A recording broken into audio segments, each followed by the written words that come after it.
Good morning, Falcons. Today is Tuesday, September 2nd, 2025. I'm Grayson, and this is your view from the Falcons Nest. Seniors, the updated form to apply for federal student aid will launch for all students by October 1st, the Department of Education reports. The department began testing in early August for the 2026-27 free application for federal student aid, better known as FAFSA, to address any bugs or technical issues before opening it up to everyone in the fall. The agency signaled earlier this year that the form would open up to the general public by October 1st, the typical opening date for the annual form that's now congressionally mandated. In this week's edition of Health Minute, a northern Indiana girl with type 1 diabetes may soon have a new weapon in her treatment.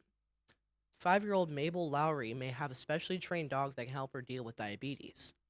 Her family is raising money for a specially trained diabetic alert dog, sometimes called a sugar dog. Mabel has already got a name picked out for the dog, Luna Unicorn. Currently, the family relies on a Dexcom device to monitor Mabel's blood sugar, but it can fail, most particularly when she is active or asleep. Lowry recalled a recent swimming lesson in which the device stopped reading while Mabel was in the water. Lowry said the device is usually about 15 minutes behind, creating gaps in monitoring that can be dangerous. A trained dog would provide extra layer of protection, alerting the family immediately to changes in Mabel's blood sugar. The family hopes the dog will offer safety, freedom, and companionship for Mabel, and most importantly, a bit of peace of mind for them.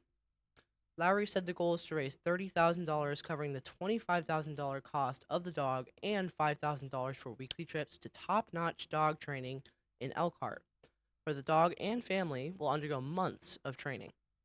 Mabel has also helped with fundraising, making jewelry and beads, hosting lemonade stands, and running hot cocoa bars. And that's this week's Health Minute.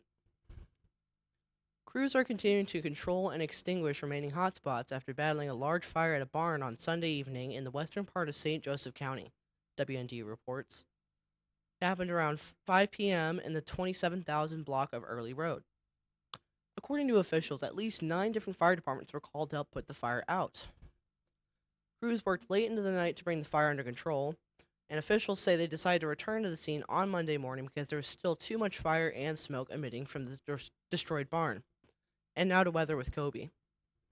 Today's weather is gonna be 52, the real feel 57, the air quality fair. And I'm moving to the 3-day forecast. Tuesday is gonna be a high of 84, low 54. Wednesday is gonna be a high 83, a low 57. Thursday is gonna be a high of 70, a low 54. And now moving on to sports.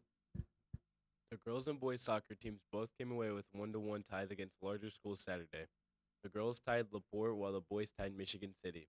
The football team was defeated by Fairfield 38-20 in what was expected to be a tough game for the Falcons. Glenn remains number 25 in Class 3A in the latest high school power rankings after making a debut at number 24 last week. Glenn's Aiden White is ranked number 3 in the state for interceptions after Friday night's game. He has 3. It's the highest ranking for a Glenn defender since Chase Miller 2 years ago. And now back to lunch with Kobe. Today's lunch is gonna be beef taco meat, meatloaf sandwich, PBJ, fries, ham chef salad, turkey chef salad, and that's all we have for today. Falcons, have a great day.